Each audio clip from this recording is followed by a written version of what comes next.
En découvrant 2 textes soumis à la traduction aux étudiants de 3e année d'espagnol, ces jeunes de l'université sont perplexes, choqués ou sans voix.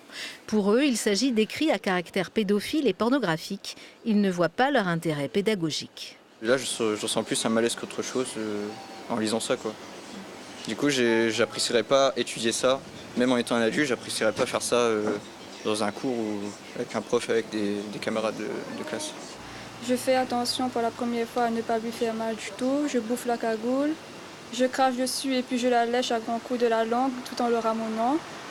C'est horrible en fait.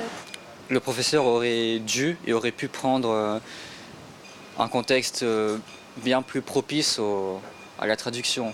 Puisque là, à mon avis, il n'y a rien à dire. Traduire littéralement ça reviendrait à écrire un roman triple X. C'est le site Zinfo qui a révélé les textes qui font aujourd'hui polémique. Dans le premier, un conte de Roland Topor, le Père Noël caresse un enfant et abuse de son père. Le second raconte le viol d'un homme au moyen de pratiques sadomasochistes, des écrits qui choquent cette enseignante de français. Le texte en lui-même, il est assez hard, je veux dire. Et demander la traduction en plus en espagnol, c'est que l'étudiant a déjà maîtrisé le vocabulaire spécifique, on va dire ici, à la pornographie. L'université a aussitôt condamné l'usage de ces textes, d'autant qu'ils auraient fait l'objet d'un veto de la part du doyen.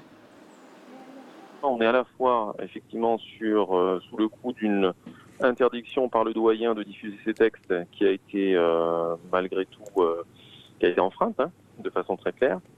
Et d'autre part, voilà, il y a une incohérence entre l'activité pédagogique et le contenu des textes qui ont été diffusés.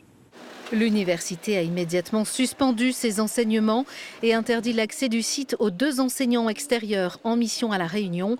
D'autres professeurs qui n'ont pas souhaité s'exprimer face caméra ont parlé de censure des auteurs et d'atteinte à la liberté d'enseigner.